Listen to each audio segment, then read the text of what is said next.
A voz do pastor, domingo 24 de dezembro de 2023. Querido irmão, querida irmã, bom dia para você que está nos acompanhando, que já é ouvinte, você que está sintonizado aqui na Rádio Canção Nova, FM 90.9. Nós espalhamos o amor pelo ar. Que alegria chegar até você que é de Vitória da Conquista e cidades vizinhas, através deste programa, A Voz do Pastor. Acolho também você, ouvinte, que está nos acompanhando pela rede Canção Nova de Rádio, através da internet por todo o Brasil e pelo mundo inteiro. Seja muito bem-vindo. Eu sou Dom Josafá Menezes da Silva, arcebispo metropolitano aqui em Vitória da Conquista, na Bahia, chegando até você nesta manhã de domingo, dia do Senhor, para refletirmos a palavra de Deus. Hoje são 24 de dezembro de 2023, domingo. Celebramos até às 17 horas o quarto domingo do tempo do Advento. Depois das 17 já vamos celebrar a vigília do Natal do Senhor Jesus Cristo. Ouvinte, vamos ler e meditar o Evangelho deste domingo. Nós temos São Lucas capítulo 1, versículos do 26 ao 38. Naquele tempo, o anjo Gabriel foi enviado por Deus a uma cidade da Galileia chamada Nazaré, a uma virgem prometida em casamento a um homem chamado José. Ele era descendente de Davi e o nome da virgem era Maria. O anjo entrou onde ela estava e disse: "Alegra-te, cheia de graça, o Senhor está contigo." Maria ficou perturbada com estas palavras e começou a pensar qual seria o significado da saudação. O anjo então disse-lhe: "Não tenhas medo, Maria, porque encontraste graça diante de Deus. Eis que conceberás e darás à luz a um filho, a quem porás o nome de Jesus. Ele será grande, será chamado Filho do Altíssimo, e o Senhor Deus lhe dará o trono de Davi, seu pai. Ele reinará para sempre sobre os descendentes de Jacó, e o seu reino não terá fim." Maria perguntou ao anjo: "Como acontecerá isso, se eu não conheço homem algum?" O anjo respondeu: "O Espírito virá sobre ti, e o poder do Altíssimo te cobrirá com sua sombra. Por isso, o menino que vai nascer será chamado Santo, Filho de Deus. Também Isabel, tua parenta, concebeu um filho na velhice. Este é o 6º mês daquela que era considerada estéril, porque para Deus nada é impossível." Maria então disse: "Eis aqui a serva do Senhor, faça-se em mim segundo a tua palavra." E o anjo retirou-se. Ouvinte, façamos alguns comentários a respeito deste belíssimo trecho do Evangelho de São Lucas, muito conhecido, muito utilizado na história da arte, muito amado pelo povo de Deus. A estrutura do texto é clara. São apresentados os personagens, o anjo Gabriel e Maria, a virgem prometida em casamento. Depois, a aparição do anjo e a reação de Maria à saudação. Depois, a mensagem do anjo e a pergunta de Maria. O anjo responde e Maria aceita, dizendo: "Eu sou a serva do Senhor." Entre a entrada, o anúncio, a explicação e a saída do anjo, Maria reage, contempla, pergunta, recebe a resposta e dá o seu consenso. Por 3 vezes o anjo explica o projeto de Deus e por 3 vezes Maria responde. Quanto mais Maria compreende e pode dar uma resposta melhor de aceitação. Vejamos, ouvinte, os detalhes do texto. O anjo Gabriel foi enviado por Deus a uma cidade da Galileia chamada Nazaré, a uma virgem prometida em casamento a um homem chamado José.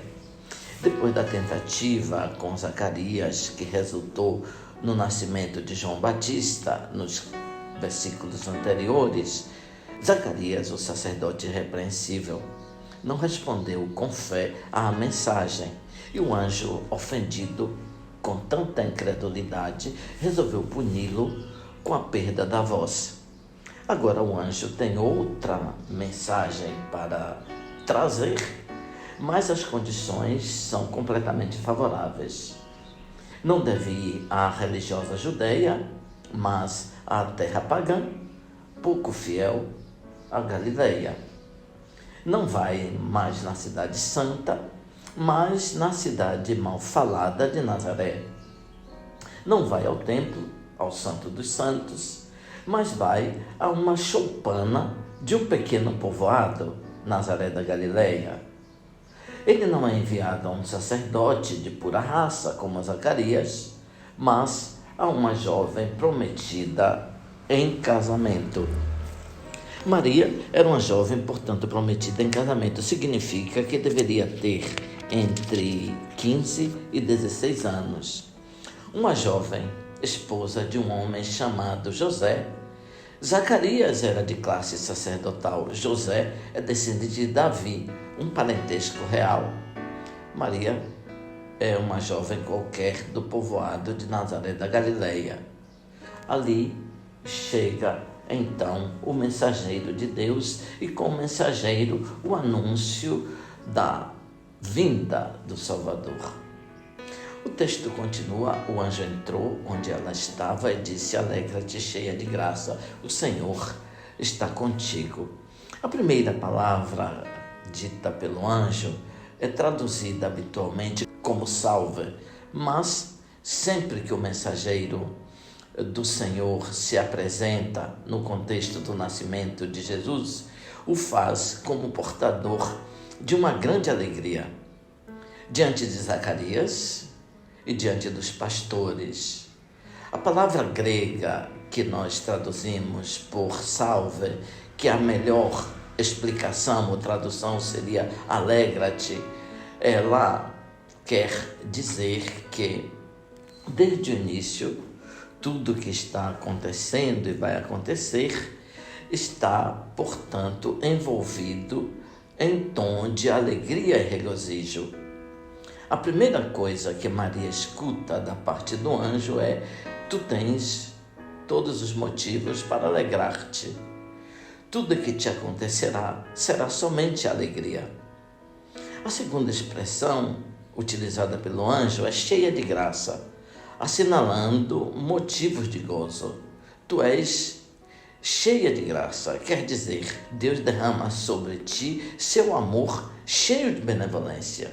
O título de cheia de graça é tão característico de Maria que o anjo não usa o seu nome próprio, Maria, mas cheia de graça, como se tratasse agora de seu novo nome.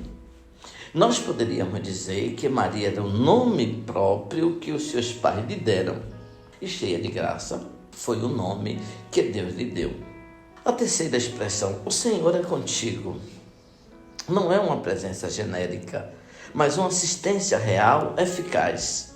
A garantia de tal assistência não recebe qualquer israelita, mas é reservada para as pessoas que receberam grandes encargos na história do povo de Israel: Jacó, Moisés, Josué, Gedeão e Davi.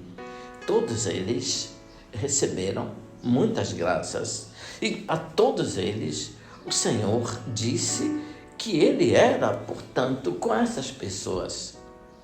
A promessa, o Senhor é contigo, é uma promessa real de assistência do Senhor. Significa que no cumprimento da missão que essas pessoas receberam, elas contarão com a presença efetiva do Senhor e não somente com as suas próprias forças.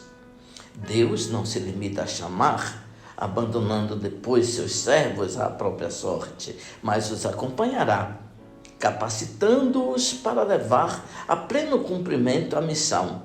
O anjo então assegura a todos eles a assistência constante do Senhor. Maria ficou perturbada com estas palavras e começou a pensar qual seria o significado da saudação. Maria reage diante das palavras ditas pelo anjo e elas tocam no seu emocional e também na sua inteligência reflexiva. Maria fica surpresa e se pergunta. Mostra-se aberta à mensagem, mas procura aprofundar cada vez mais. Todas as vocações são caracterizadas pelo fato de que os chamados procuram sempre compreender a missão que estão recebendo e buscam cada vez mais aprofundar e crescer na compreensão do pleno significado daquilo que o Senhor está pedindo. Conceberás e darás à luz um filho e porás o nome de Jesus. A partir de sua capacidade natural de mulher, Maria é chamada a dar a vida a Jesus. No seu seio, ele receberá a existência humana. Maria deve também lhe dar o nome e, como ninguém, se preocupar e cuidar com solicitude do menino que vai nascer. Ela será realmente mãe e deve cumprir essa missão. É pedido a Maria uma decisão completa e exclusiva, e Maria ficará à disposição de Jesus durante toda a sua vida. Como acontecerá isso? Se eu não conheço homem algum, disse Maria. Maria pede, portanto, uma explicação posterior. Até agora o anjo tinha falado somente dela como mãe e não mencionou nenhum pai. Ela então define a sua condição pessoal. Não conheço homem algum, não tive nenhum relacionamento mais efetivo sexual com meu esposo José. Sendo uma jovem prometida em casamento, isto é, sem ter nenhuma relação, não tem condições de gerar um filho. Então Maria declara não ter todas as prerrogativas para o cumprimento da missão que está recebendo. Jeremias, quando foi chamado por Deus, disse que ainda era jovem. Normalmente as pessoas chamadas por Deus precisam confessar a sua incapacidade, a sua insuficiência. Todas elas conhecem as limitações que possuem e pedem ajuda a Deus. O anjo tinha já assegurado a poderosa assistência de Deus com a expressão: Senhor é contigo. Agora expõe o modo como essa assistência vai acontecer. O anjo diz: o Espírito virá sobre ti e o poder do Altíssimo te cobrirá com sua sombra. Com o seu poder vivificante e criador, Deus capacitará Maria para realizar aquilo de que ela não possui as forças e as condições para efetivar. Será necessário, portanto, o poder do Espírito Santo. Será o Espírito que permitirá a Maria realizar a sua missão. Maria será pessoa e lugar onde se cumpre a ação poderosa de Deus.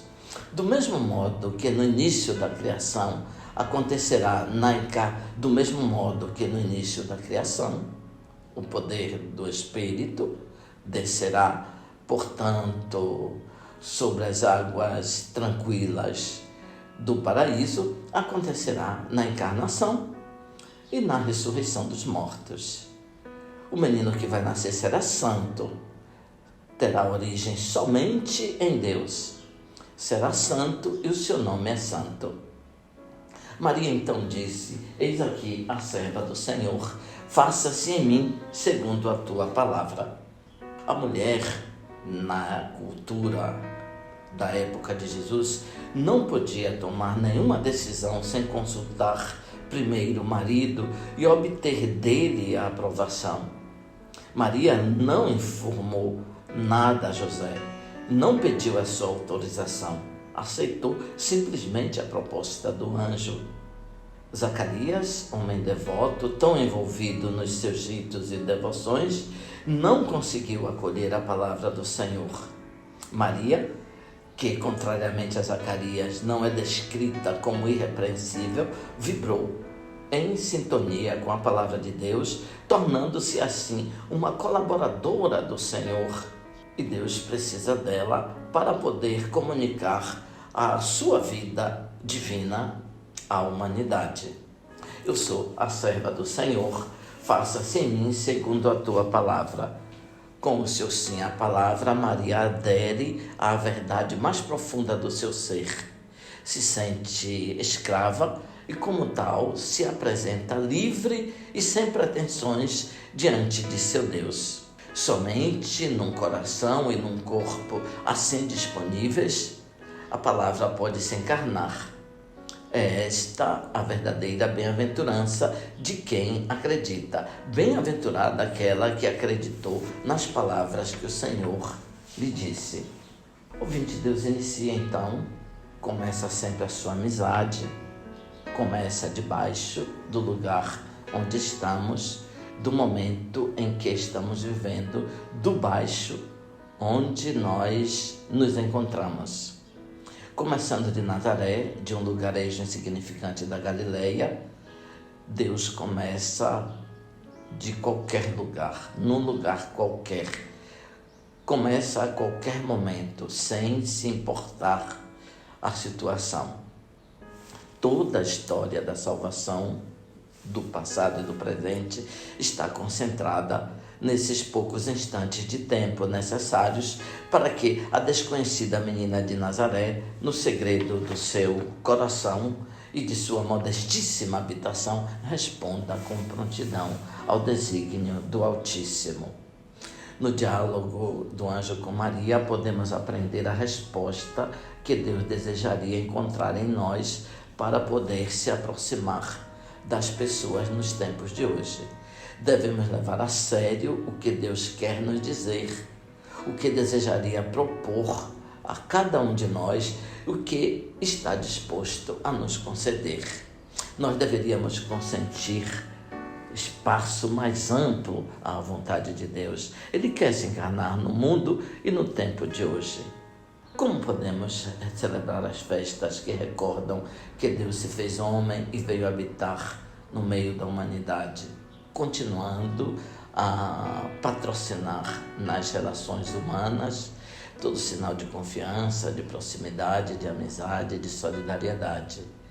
Crer no Deus feito homem implica converter-se ao homem, fazer-se sempre mais pessoas humanas. Deus não é mais um Deus que precisa ser procurado num lugar distante. É Deus conosco. O Deus conosco está tão próximo que precisa ser acolhido. Se Deus se fez homem, nós não precisamos ir buscar Deus no céu, mas no homem, aqui, agora. Deus se encontra. Deus está no homem que você é, está em você. E quando você acolhe e ama a você mesmo, você está acolhendo o próprio Deus. A Maria é confiada uma missão excepcional. Devemos reconhecer a singularidade de sua vocação e nos alegrar com ela. Porém, através de sua missão, nós podemos perceber as características gerais de toda a vocação por parte de Deus. A vocação procede da benevolência e do favor de Deus, está acompanhada de sua ajuda eficaz. A vocação incide sobre a pessoa toda e a absorve todo o tempo. Maria colocará toda a sua vida a serviço de Deus e desse serviço viverá em constante alegria. O Deus que nasce de Maria quer e tem ainda muita necessidade de encontrar colaboradores para poder se fazer presente e vivo no nosso mundo entre os homens e mulheres ontem e hoje. O Deus de Maria continua a buscar quem lhe conceda atenção e algo a mais, quem lhe conceda a própria vida. Ouvinte, antes da bênção, queria me deter um pouco sobre os símbolos do Natal. Vitória da Conquista e as cidades e povoados da nossa região, como do mundo inteiro, estão, portanto, ornamentados com os símbolos do Natal: a árvore, a estrela, o presépio, as luzes, Papai Noel, são símbolos importantes deste período. Todos eles trazem uma mensagem a respeito deste tempo tão sublime. Árvore de Natal. Eu fico impressionado como algumas árvores se mantêm verdes, mesmo em tempo de seca.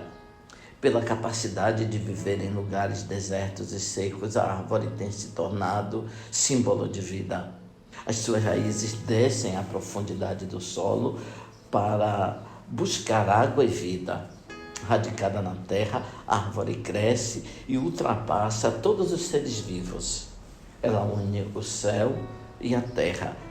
É símbolo, portanto, de vida. As estrelas são símbolos natalinos também.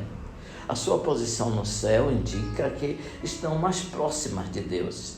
A estrela anunciou o nascimento do menino aos magos do Oriente.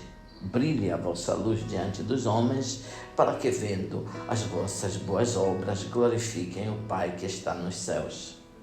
O Papai Noel, estudiosos afirmam que a figura do bom velhinho foi inspirada num bispo chamado Nicolau, que nasceu na Turquia em 280 d.C.